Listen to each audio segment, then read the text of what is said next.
Assalamu alaikum, welcome to Game Changer. I'm Mariam Sia. As we wrap up year 2024, we are going to be taking a look at Pakistan's successes on diplomatic stage in year 2024. In this year, we know that Pakistan navigated a complex global economic environment as well as a geopolitical environment with Pakistan's foreign policy focusing on economic stability as well as strengthening strategic ties with other countries, and we also of course focused on ensuring multilateralism. Pakistan in this year of course organized and hosted a successful Shanghai Cooperation Organization summit, as well as of course Pakistan earned non-permanent membership of United Nations Security Council, which is of course a success for Pakistan. In today's program we will be talking about all these dimensions, what lessons did we learn, and of course what challenges face us in the future. Pakistan also stood for the rights of Palestinians and for peace and stability, not only in the South Asia but Middle East and beyond. In today's program we'll be talking about the lessons that we learned in year 2024. We will be celebrating the successes as far as Pakistan foreign policy and diplomacy is concerned. To discuss this and more, we are joined by Ms. Naela Chohan, who is former Special Secretary Foreign Affairs. Welcome to the program. We are joined online by former Ambassador Mr. G.R. Baloch. Welcome to the program.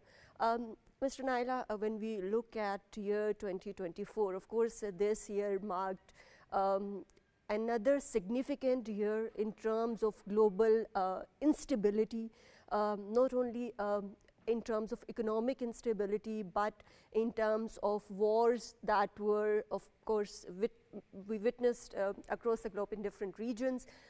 How do you see Pakistan's engagement? Let's start from Pakistan navigating ties between US and China. Well, since we are summing up the year 2024, I would, through your program, congratulate the government and the Deputy Prime Minister and Foreign Minister and the Ministry of Foreign Affairs for a job well done, I would say. Because as you said, this was a very challenging year. There were wars in Ukraine, there was war in Gaza, was really terrible. But Pakistan's foreign policy was on very stable and strong footing. You mentioned Pakistan's membership, non-permanent seat of the UN Security Council. We also had a seat in the Board of Governors of the IAEA, yes, which was for the first time, and also in the Disarmament Commission. So this is a testimony of the respect that Alhamdulillah Pakistan enjoys in the international community and success of Pakistan's foreign policy. Talking about international level, then there have been many regional activities in which Pakistan did a great job. SCO was hosted very successfully without any negativity, and the declaration also came up successfully. Of course, India was represented by their foreign minister, which shows their commitment to this organization, but all the other heads of governments were here. Pakistan also hosted a lot of delegations coming from abroad, which shows the importance the world attaches to Pakistan, whether it was the Malaysian Prime Minister's visit or it was the Chinese Premier's visit or our foreign minister's visit there, and Saudi delegations, great engagement with GCC countries. So it has been a great year for Pakistan's foreign policy. Of course, it has been indeed a great year for Pakistan, but Mr. G.R. Baloch, we cannot forget the challenges that Pakistan faced in this year in terms of its economic stability. And we know that when we talk about economic stability of a country, it goes hand in hand with foreign policy. Pakistan secured an IMF deal How significant was Pakistan's foreign policy, in your opinion, or successful diplomacy in securing a deal this time around? Thank you, Mariam. First of all, thank you for taking on this program where I see my old colleague, Madam Naila, to be talking. I think I also like to join her in congratulating the Ministry of Foreign Affairs, the entire team, for really navigating Pakistan through a landmine of issues at the global and regional level. As I see the contours of the foreign policy as they unfolded during the year 2024, I see four or five major priorities that seem to have been the kind of the benchmarks on which Pakistan was endeavoring. Number one was to kind of reassert and play again a key role in the regional diplomacy. We saw that Pakistan hosted SCO summit, which is again a hallmark of any successful foreign policy in terms of multilateral diplomacy. That was an amazing summit. Pakistan not only got its uh, place reasserted as a major regional player, but also kind of re-emphasize its relations with all those 17 member countries. Then the other next important, I think, contour of our foreign policy during 2024 seemed to me, in my view, was to engage with the neighbors and traditional friends that Saudi Arabia, Kuwait, UAE, uh, of course, how can we forget China? Because I think there was a little bit of unalignment with our relations with these countries, which are a traditional friends. So they were realigned, they were reset, and we could see several delegations coming from these countries, especially Saudi Arabia. In fact, the Prime Minister paid 5 visits during this 1 year, uh, including his several meetings with the crown prince, and of course the commitment of Saudi Arabia to give $5 billion investment, to which I think we see the first tranche just came in, where Pakistan and Saudi Arabia have signed an agreement for 15% the share in the record. Then the next important, I think, priority for Pakistan strategically was to show its commitments to the regional connectivity. So Right. that Right, of is course, yeah, regional connectivity remains an important aspect when we talk about Pakistan's foreign policy. And let me lead this question to Ms. Naila. Ms. Naila, of course, the China-Pakistan economic corridor remains an important aspect of Pakistan's foreign policy. How do you see that Pakistan's hosting of SCO this year in Pakistan, of course, is going to be strengthening not only bilateral ties, but of course regional connectivity goals in year 2025? Indeed, and as my wonderful friend Ambassador G.R. Baloch was talking about, um, the Chinese Premier's visit, Li Qian's visit here, was of great significance because it was not only for SEO, there was a bilateral portion to that Yes. visit also. And the Chinese delegation otherwise was also led by their minister who's in charge of CPEC. So they did a review of all the projects, the forward movement, the progress, and the bottlenecks were all identified, and the two countries together had a very sincere and they are, as they say, iron brothers. So in very candid, very friendly atmosphere, a mutual benefit was discussed in CPEC, the projects, and obviously security is a major issue. Some unfortunately Chinese friends were targeted by nefarious elements, so that also had to be addressed. CPEC is very important not only for Pakistan but for the region, but of course there are spoilers also, and the spoilers need to understand that it will damage them also if they hurt CPEC. Right, and of course, when we talk about these issues and engagements with the neighborhood, Mr. G.R. Baloch, let's talk about Pakistan ties with India. Of course, we know that Pakistan has had limited diplomatic ties and exchanges since 2019. But how do you see the recent visit of India's foreign minister and his participation in SCO summit hosted by Pakistan? And also, despite this limited interaction between both the countries, we know that there were some renewed agreements on Kartarpur corridor and visa facilitation for pilgrims. How important are these steps? Yeah, I think these are very important, but I think I have one comment to make. Um, Mr. Jaishankar's coming to Pakistan was, I think, in about 10 years that any foreign minister, Indian foreign minister, has visited, set foot on Pakistan. So that was a very, very positive kind of step.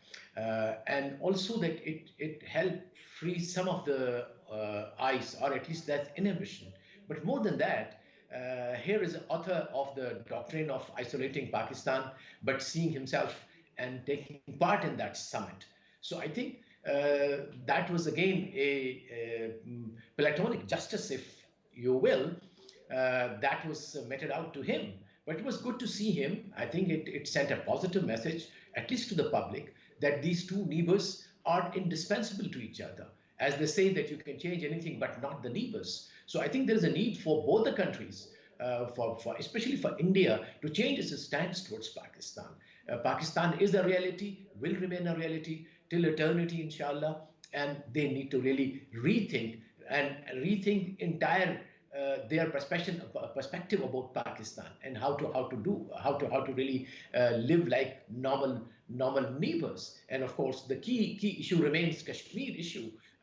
Kashmir is part of the unfinished independence agenda of independence. These and unless as per the international resolution of the Security Council, their wish is not ascertained, Pakistan cannot abandon them. If that is the kind of understanding that diplomatic pressure would force Pakistan to abandon Kashmiris, so I think that they should forget about it, because there's a whole consensus in the nation that Kashmiris are to be given this right of their to determine what do they want to do as far as their final status is concerned. But I think coming to India, there is a need to be living like a normal neighbor. Kartarpur is a very good positive uh, public to public level initiative which Pakistan took, and it is I think giving dividends that people from across the world, not only India, the Sikh community is coming to Pakistan. So I think we need to really work more towards normalizing the relations and taking benefit of this connectivity. Why not India become part of the CPEC rather than opposing it? So I think they need to Right. rethink and revisualize South Asia as a region of peace, a region without any conflict. Why not? After all, what is so bad about South Asia? While all other regions are interconnected, they are interdependent, they are prospering as a region. And also, we must not forget that countries alone cannot prosper. It is always a region which prospers together. I think that is what I think we need to sort of project and promote this idea in terms of South Asian cooperation among countries of the SARC and the region. Yeah. Right, right. And of course, when we talk about these issues, how do you foresee these engagements with India in 2025? It's a difficult question because, as you know, when the foreign minister came, uh, even before his arrival, the nuancing and the messaging that was emanating from the Indian side was not very positive. And they were saying, oh, this is only for SEO and there should be no hopes for any bilateral or this, that, and the other. So India has to have some reality check. It has Gondwa's designs, but its reality and its ambitions, there's a gap. So, Mr. Modi, how does he look at it? 2025 will be a challenging year for the region. As you know, after the abrogation of Article 370 and 35A, and then further atrocities that are being committed in Kashmir. And with Modi again in power. Exactly, now. and Modi's agenda being implemented, where they are trying to force non-Kashmiris to settle there. After this abrogation, they can buy the property, they can do whatever they like, which was not the case before.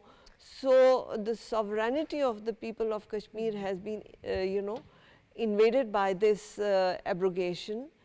And every day you know, reports are coming of arbitrary, you know, killing, of injustices, of disappearances. Right. So this is something that foreign policy would keep on working towards. We will keep on working. International community has to play its role in it. But the indications that you have from the Indian side are not very positive, unfortunately. Unfortunately. But let's talk about the positive sides and positive aspects. Mr. G.R. Baloch, Prime Minister Shehbaz Sharif undertook multiple visits to Saudi Arabia and other GCC countries as well. And of course, there are around $5 billion investments, projected investments rather, in pipeline as well. How do you see these investments, these commitments playing out in future, and how do you see these in terms of successes, and what is your foresight for this in future? Yeah, I think GCC has been our strategic priority in terms of our foreign policy since decades. A strong about 2 million, 1.5 million Pakistanis, they work in the GCC countries. We have ideological, spiritual relationship with GCC countries. There are personal relationships between the Prime Minister and the leadership in these GCC states. So I think there is, and also there is a kind of natural affinity of culture, of geography. And if we look at even from academic point of view, that your nearest neighborhood becomes your priority. So I think it is incumbent on us that we nurture this relationship, that we develop this relationship. And I think Pakistan, being a country of 250 million people with diverse kind of resources, huge market, a good critical mass of educated youth, I think they definitely can be, and they have been earlier. The unskilled and semi-skilled labor were part of the bonanza in the JCC countries, and in fact, they keep telling us whenever we had interaction with the JCC bureaucracy as well as the leadership, that Pakistanis have a important role in the development of what we see in Dubai or Riyadh or Jeddah, all of these places. So I think when they also usher in a new era of technology, in a new era of alternate energy, in an era of alternate economic models, like, for example, Prince ABS vision for Saudi Arabia for 2030, where he wants to have technology, he wants to have AI center, and so on and so forth. So I think Pakistan can benefit from their new approach to development, and we have those people who can help them. Likewise, Pakistan needs to still, I think, tap on its natural resources, where the financial resources of the Gulf countries come. So there is a simply win-win situation as far as Pakistan and JCC countries are concerned. We need to really work it out. We need to really not allow any return to come in. We also to be very, very, very careful with those people who are saboteurs, who might sabotage the relationship. So one of our neighbor has that tendency as well. So I think we need to look at this relationship and keep it and give it a very high priority. Yeah. Right. That remains an important aspect. But we have been discussing, Ambassador Sahiba, in our many programs about Pakistan establishing relations with non-traditional partners like African countries. How do you see Pakistan's progress in that area in strengthening bilateral relations and reaching out to countries in the African region in year 2024? And in coming years, what needs to be done, in your opinion? What kind of initiatives we should be looking towards? Well, as you know, I was one of the drafters of the Yes, Look Africa yes. policy, and I feel gratified that it is being implemented. 2024 was a good year for Pakistan Africa relations. Pakistan is also seeking observership with their customs organization. Pakistan is now actively engaged with African countries when it comes to trade, whether at bilateral level or regional level in Africa, because as you know, Africa has several parts, it has several regions in it, and Pakistan is very positively engaged with Africa. And you can see that it will be beneficial for Pakistan as well as Africa. We have so much to offer. Until now, we have just been giving them, for example, training in specialized areas, be it defense, peacekeeping, and specialized areas. But now that umbrella has to be made bigger so that we have more cooperation. Trade And cooperation is very trade important. cooperation, and actually it's part of the proposal that the chambers of commerce of different Pakistani provinces, because after 18th Amendment, provinces have an important role to play as well, that they should engage with various African chambers of commerce at bilateral level as well as multilateral level, and there should be a database where what we produce could be identified with the click of your finger, and what is available there, so that you can have a maximum advantage for your exports as well as imports, instead of following that downtrodden path of just a few destinations for your trade.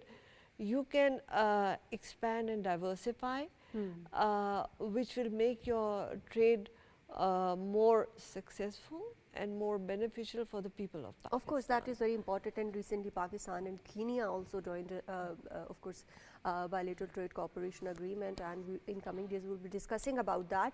But Mr. J.R. Baloch, let's talk about climate change, because this has been a major issue when we talk about global politics, and Pakistan being one of the sufferers. How do you see Pakistan's progress in terms of participating and raising its voice for the global south at international states? Especially we know that COP29 was also held in November. Moving forward, how do you see Pakistan's engagement with international stakeholders in terms of climate financing? Yeah, I think that is very important priority again for Pakistan to be visible at the global level with all the global issues which impact the humanity. And I think climate change is that important, one of the important and priority areas where Pakistan has been playing. And why it is playing so? Because we are among the first, like the most affected, the eighth most affected country because of the climate change, while our contribution is less than 1%. And of course, there's a whole lot of responsibility that lies on the developed world or the industrial world, which has polluted the global environment for the last 200 years since their industrial revolution. And there is this theme of climate justice to which Pakistan has been supporting. And of course, for that to translate, that comes to climate financing. I think it was Pakistan's earlier foreign minister whose efforts, I think, did translate into this concept being implemented. And later also in COP29, Pakistan's Prime Minister and the delegation of Pakistan, they really forcefully convinced the world that this climate financing is not enough. So I think from 100 billion it was increased to 400 billion. So I think Pakistan needs to have collaboration and cooperation with the like-minded um, countries of the south, which are really affected, like Pakistan. This is, I think, an important issue on which even Pakistan can co-opt South Asian countries, even including India. So there has to be a, I think, very priority area for Pakistan to be working for the climate change, because we saw in 2022 that how climate change has impacted Pakistan. In fact, I was reading a study that not, I mean, forget about other economic losses, but there is a humanitarian losses that because of the Exactly. 2022 rains, the in fact the women were affected because there was this, because people were those who were displaced. So some kind of psychological and social issues have also started to come in. So there's a huge cost, social, economic, developmental. So I think Pakistan needs to prioritize climate change as a subject. Not only that we need to adopt to it, but of course we need to work with the world, work with the like-minded countries to get the financing done, to also to even, I would say, as an as a now a free citizen, that why not to work for the reparations, that even if you don't call them reparation, but the damages, the damage that has been done by the industrial world to the countries of the south, which did not have any industrial, those who not bear any responsibility for the pollution of the globe. Yep, Maria. Right, of course, that remains very important issue, but unfortunately we are pressed for time. Lastly, Mr. G.R. Bolot, as we are moving towards 2025, in your opinion, what should be priority areas that Pakistan should be focusing on in future, and what challenges do you foresee? I think I'll repeat what I said. Our neighborhood is very important. Our relations with Iran need to be corrected. Still, I think their relations are good, but still there are things that we need to do it. Afghanistan is a big challenge for us, how to deal with it, because now it has become a more security issue, and also the security for the purpose of making CPAC happen. So I think that needs to be looked at, and of course that connects to China. So I think we have to really make sure that CPAC does not face such security challenges, that there's no setback, there are no saboteurs. And of course, with the US also, we have had traditional relationships. So I think we should try to keep a communication channel open with the new administration which will come. And I think our channel and our media should avoid speculation about and try not to damage whatever our opponents might like to do it. So I think that is very important, and at the global level, priority should continue to be given to climate change issues, and we should forcefully advocate the issue of countries which are affected by the climate change. And of course, most importantly, we did not talk was the Palestinian issue. In fact, in my view, we must prioritize, it should be one of our priorities to make sure that we stand for the people of Palestine who are being slaughtered. And we all see on the daylight, we see it on the screens. So I think the world's conscience has to be shaken. And I think Pakistan has played a very important role in the UN while the resolutions were being presented at the Security Council. So I think Kashmir issue, Palestinian issue, CPAC, relations with the neighbors, relations with the other major powers. But I think we must adopt a multi-dimensional political like foreign policy. We cannot be having a foreign policy with singular reliance on one or two countries. We have to have a And kind non-traditional ties, of of course, exact. reaching out to non-traditional partners and building non-traditional strategic partnership with those countries. Ms. Naila, lastly, the same question to you, that as we are entering to year 2025, what key challenges do you foresee? And also, what should be the areas that Pakistan's Foreign Office should be prioritizing in terms of diplomacy? Well, as you know, President-elect Trump will be in office on 20th of January. I think everything will change after he takes office.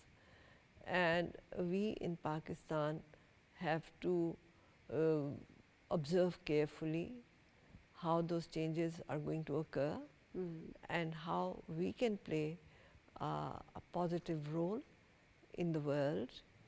CPEC projects implementation should be our priority. Our friendship with China is our priority, and you know, in 2024 we had Russian delegation here also, and we hope that there is peace in that part of the world. We have good relations with Ukraine also, so we hope that good sense will prevail. We have to work with EU, we have to work on GSP plus, we have to have more bilateral trade commission meetings also. You know, this year we had D8 meeting, which is an economic organization. So the decisions of D8 also need to be implemented. The decisions of SCO need to be implemented. The decisions of ECO need to be implemented. So that is at regional level. Then we have bilateral consultation.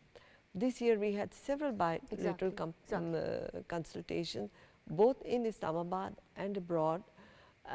They have to be regularized and continued, because unfortunately sometimes there are lapses and that creates problems. Trade commission meetings should be regular. There should be no lapse in that. Unfortunately, that is also not as regular as we like them to be. Right. And then at international fora, we have to keep playing our important role as peace builders, as peacemakers. Even this year, OIC, we played a good role in that, and we need to continue and use that forum also for creating awareness on Kashmir. Of course, for human rights violations in Kashmir, and of course for and also in Human well. Rights Commission we should raise these issues. Right. Thank you very much, Ms. Naela Chohan, for joining us in today's program. Thank you very much, Mr. G.R. Baloch, for joining us in today's program. Of course, as we conclude today's discussion and we celebrate Pakistan's successes at a global stage in terms of its diplomacy, there are a number of things that Pakistan built, but there is a lot that needs to be done as well, and there are a number of challenges, so we need to be better prepared for that. That's all from Game Changer tonight. Take care, Allah Hafiz, and a Happy New Year to you all.